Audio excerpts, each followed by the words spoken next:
4페이지,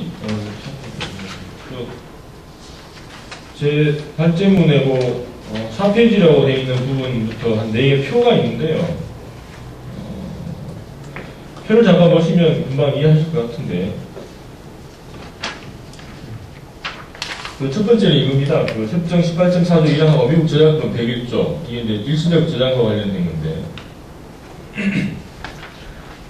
협정문에는 둘째 줄에 보시면 영구적 또는 일시적으로 관로해서 전자적 형태 일시적을 포함한다. 그래서 이제 저작권자가 자기 저작물 이런 걸 복제를 허락하거나 금지할 권리를 갖는다 이렇게 되어 있는데, 이게 이제 일시적이라고 표현되어 있는 부분, 이거는 이제 일시적 저장이라고 얘기하는 건데요.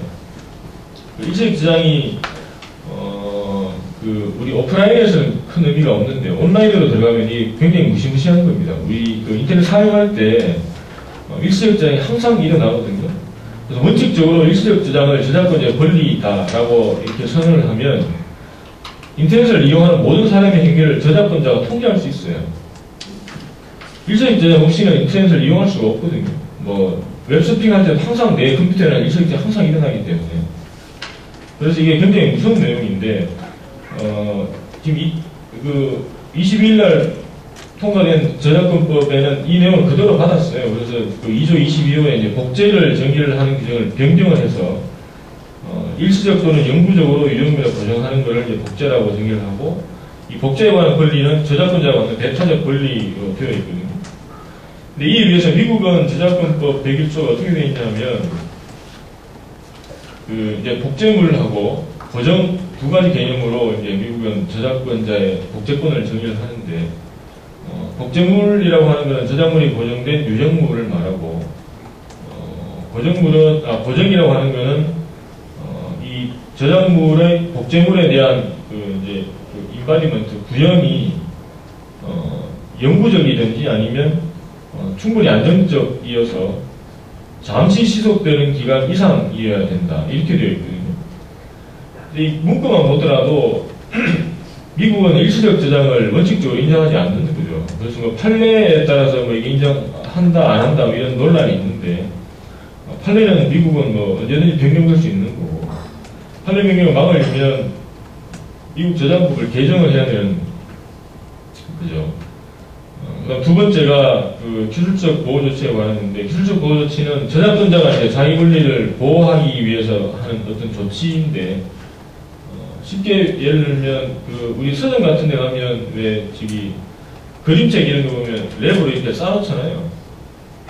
그건 그걸 쌓아놓으면 랩을 뜯지 않는 못 보는 거니까 일종의 저작물에 접근하는 걸 차단하는 일종의 조치거든요. 그것도 이제 그게 온라인상으로 적용도 되는 건데, 그런 게 예컨대 내가 서점에서 랩을 뜯어서 화보를 봤다고 하면 저작권 침해는 아니죠. 저작권 침해는 아니고 내가 보는 건 저작권 침해가 아니니까 랩을 뜯는 행위, 이제 그게 문제가 되는데, 그때는 이건 저작권법의 문제가 아니고 랩이라고 하는 일종의 동산을 파손하는 거잖아요. 기물 파손 비슷한 것처럼 파손한 거에 관한 책임이 있지, 저작권법상 무슨 책임을 지는 건 아닌데, 기술 조치라고 하는 건 그걸 이제 저작권법이 문제를 삼겠다는 거예요.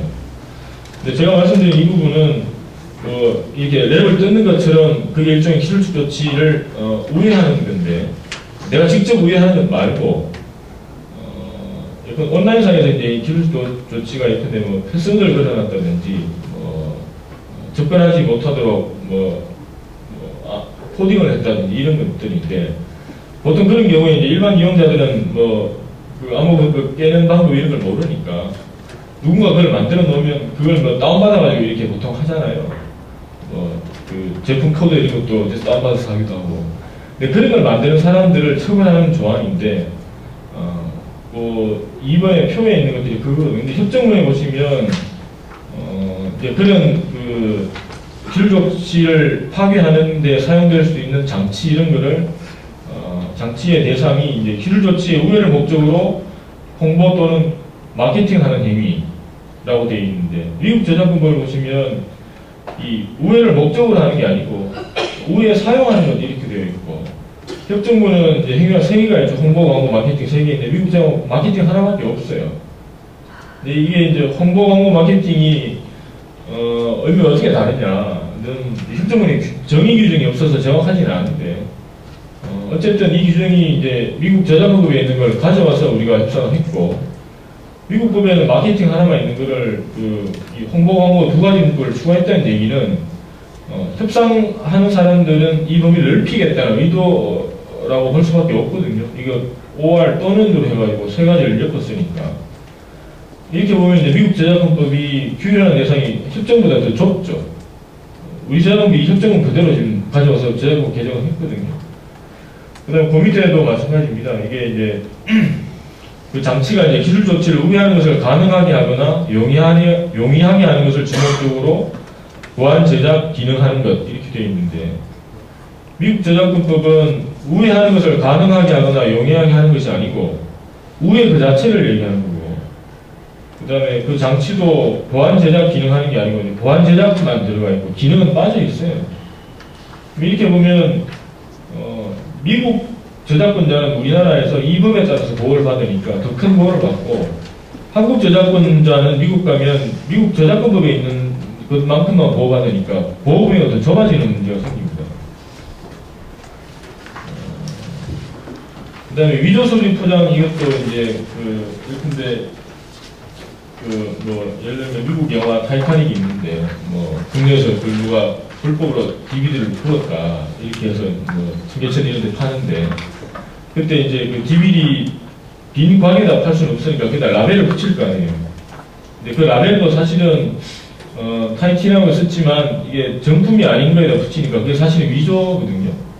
근데 또 이제 그런 라벨 말고 이제 그 서류나 포장 이런 게 있을 수 있어요. 그 타이타닉 예컨대 그 불법으로 한 걸 뭐 100개, 1000개 이렇게 해서 유통시킨다고 하면 그 포장에다 이렇게 쌓아야 될 거 아닙니까? 근데 그 포장도 사실은 거기다가 뭐 타이타닉과 관련된 걸 넣었다 이렇게 하면 이게 정품이 아닌데 그걸 사용해서 그건 사실 위조거든요. 그런 경우에 이제 이 포장이나 서류를 만들어서 유통시키는 사람들도 이제 형사처벌하는 내용이 협정문에 들어가 있는데요.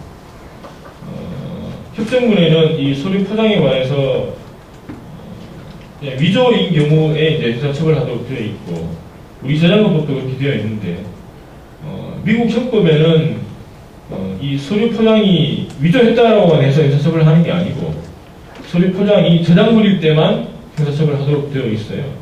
이것도 같은 결과입니다. 아까 제 기술조치 말씀드린 것처럼 미국 저작권자가 우리나라에서는 이게 저작물인지 아닌지 따질 필요 없이 이제 자기는 형사처벌할 수 있지만, 자기 권리 침해하는 사람을 이제 한국 저작권자가 미국 가서 그렇게 못하는 거죠. 이게 저작물인 걸 입증을 해야 되니까 이제 보호명에도 좁아지는 문제가 있고, 그다음 마지막으로 투자 챕터에 보면 이게 이제 직접적으로 그 거리를 보장하는 조금 애매하긴 한데, 예를 들어서 한국 정부가 취한 어떤 조치가 11장에서 보장하는 의무를 위반을 했다. 이러면 투자국가 분쟁행위를 절차 ISD를 통해서 국제 중재를 끌어갈 수도 있고, 아니면 국내 법원을 통해서 이제 손해배상을 청구해서 받아낼 수도 있어요. 근데 협정문을 원정해서 이것도 할 수 있는데, 그러면 그 동일한 조치가 과연 미국에서도 가능하냐를 좀 따져보면, 미국에서 그게 가능하려면, 예컨대 똑같이 가능하려면, 한미 협정문이 똑같이 한국과 미국에 적용이 되면 아무 문제가 없죠. 근데, 아까 말씀드린 것처럼 미국은 이행법 통해서만 FTA 협정문의 국내 효력을 부여하니까, 이 이행법을 보면, 이행법 106조가 이제 협정문 11장을 연결하고 있는데, 11장에서는 미국 국내부문 통해서 구제받고 이런 얘기는 하나도 없고, ISD로 갔을 때 그것도 이제 투자개혁 위반인 경우에 미국 연방정부가 피청구국의 지위를 갖는다. 이 내용만 있고 나머지 내용은 하나도 없거든요. 그러면 결국 미국 국내법을 봐야 되는데, 미국 국내법 중에 연방배상법이라는 게 있습니다. 근데 이 연방배상법은 각종 제한들이 따라요. 연방법에 의해서도 제한되지만 주법에 의해서도 제한을 받고, 그다음에 여기서 얘기하는 배상의 의미는 재산적인 손실 손해만 배상이 되는 걸로 되어 있습니다. 그래서 협정문 11장에서 얘기하는 손해 손실이라고 하는 것은 꼭 재산적 손해 손실만이 아니고 그 적용 대상 투자와 관련된 손실 손해니까 미국법에서 얘기하는 것보다 법리가 훨씬 더 넓죠. 이렇게 네 가지 정도만 보더라도 일단 그 미국이 이행도 하지 않고 이게 그대로 발효가 되면 한미 간 이제 그 협정 적용의 불평등이 생길 수밖에 없다는 겁니다.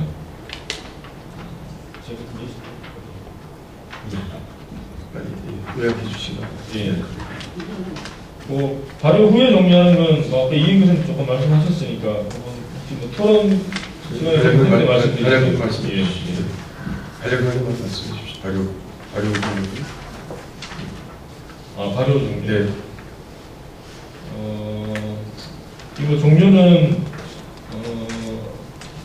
뭐 일방적 의사 표시를 할 수 있는데 대통령이 단독으로 할 수는 없고 대통령이 단독으로 할 수 있는 걸로 보이고 근데 뭐 규정은 이렇게 되어 있지만 현실적으로는 쉽지는 않은 선택이 될 것 같고 일단 발효된 후에 종료하는 거는 그러면 뭐 전체를 종료하지 못하더라도 일부를 이렇게 종료하는 게 조약법에 관한 비엔나 협약에 보면 가능한데 예를 들면 그 양자 조약인 경우에 상대 당사국이 협정상 의무 일부를 이행하지 않은 경우에는 그 부분에 관해서는 이제 일부의 적용을 뭐 종료시킨다든지 적용을 위하는 이런 게 가능하고요.